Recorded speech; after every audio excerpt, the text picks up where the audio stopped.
if I have two non-parallel planes, then we can talk about the angle between them. But we need to be careful about how we define that. So I've got two planes here.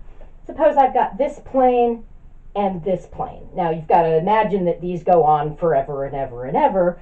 So of course this green plane exists below the white plane as well. Okay, but just looking at what we've got above the white plane here, I can actually see two angles here between the two planes. There's the acute angle that we have on the left side and the obtuse angle that we have on the right side. Well, by definition, the angle between two planes is the smaller of the two angles that are made when they meet. Okay, so by definition, if theta is the angle between two planes, theta is going to be in the interval from 0 to pi over 2. Now I didn't include 0 because if the angle was 0, the planes would essentially be them overlapping planes. It would be the same plane. Do include pi over 2 because of course if two planes meet at a right angle, both angles are going to be pi over 2. But if I have an acute angle and an obtuse angle, I'm going to choose the acute angle. Okay, so how do we go about finding that? Well, I know how to find the angle between two vectors, and I know that there's a vector that I can associate with each plane. I can associate its normal vector.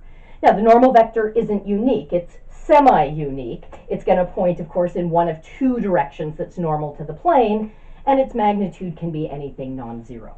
But if I take a normal vector, I could find the angle between the two normal vectors. I just have to be careful because if I look here, let's suppose that for this plane, well, this plane is horizontal, so I can tell that its normal vector will have to point either straight up or straight down. But I could choose either of those as the normal vector. Now let's suppose that for this vector, I choose this, or for this plane rather, I choose this to be the normal direction. Well, in that case, if I chose as my normal for the horizontal plane, one that was pointing straight up, the two normals make an acute angle.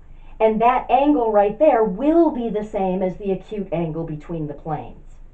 But if I chose as my normal for that horizontal plane, the one that's pointing down, then the normals are going to make an obtuse angle, and it's the supplement of that that would be the angle between the two planes.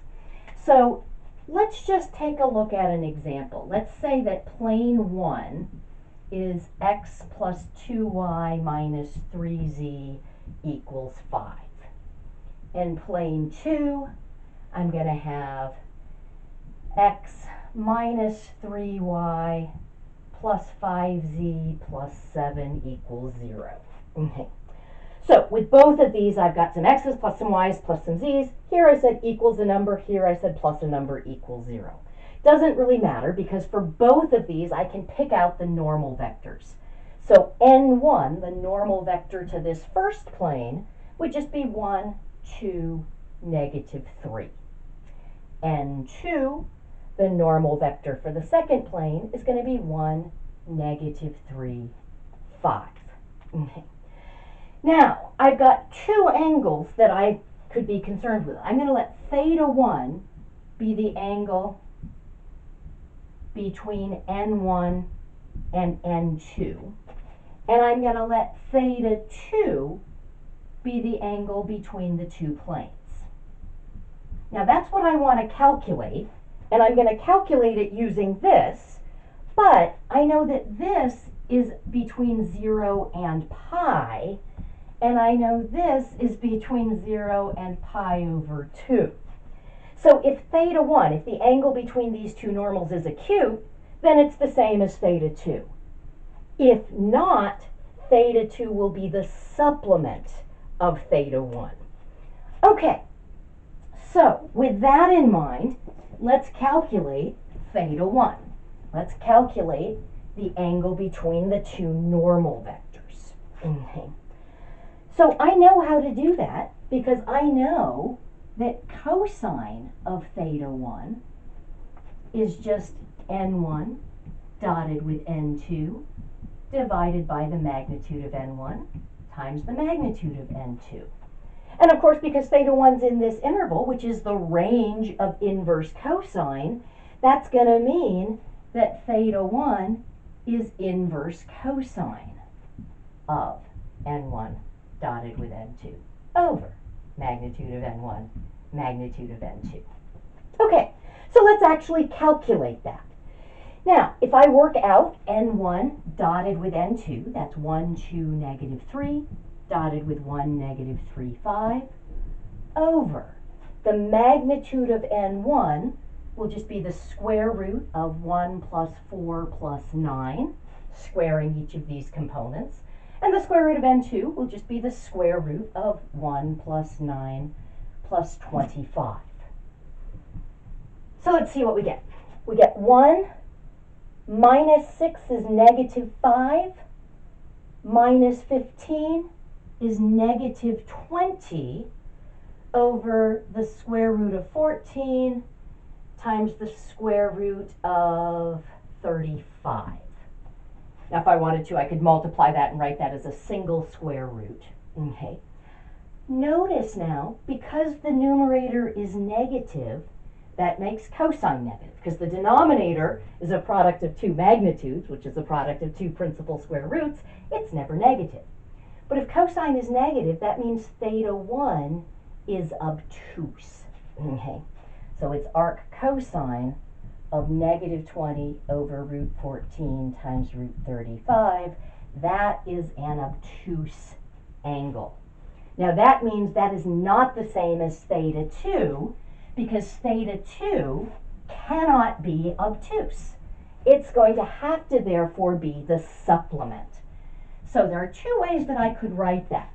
One is I could say theta 2 is the supplement of theta 1. I'll write that in words.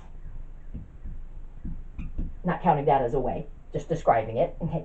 I could say that's pi minus arc cosine of negative 20 over root 14 times root 35. Okay. That would give me the supplement. The other thing I could do is I could say that theta 2 is just arc cosine of positive 20 over root 14 over root 35. And that's because supplementary angles are going to have opposite cosines. Let's just take a look at our unit circle here. If I have an angle x, and then here's pi minus, let's not go with x, let's go with alpha. Alpha, and then this is pi minus alpha.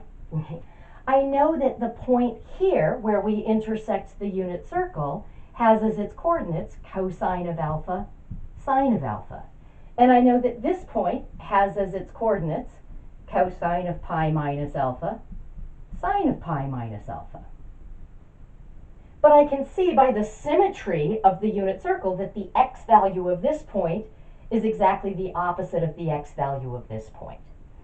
So if I have an obtuse angle, which is what theta 1 is, and I want to take its supplement, which would be the acute angle that goes with it, then I know that the cosine will simply be the opposite of that. So it doesn't matter to me which way you write it. I don't care if you write pi minus arc cosine of the negative angle, or whether you, arc cosine of the negative number, or whether you write arc cosine of the positive number. Whichever one makes the most sense to you is fine with me. Okay. But do recognize that you've got to check if the angle between the normals is obtuse, you've got to take its supplement. And I'll just warn you, example 7 in the book finds the angle between two planes, but in that example it happens to be an acute angle. So they don't really address that issue in that example, so I really wanted to highlight it in the example that we worked through together here.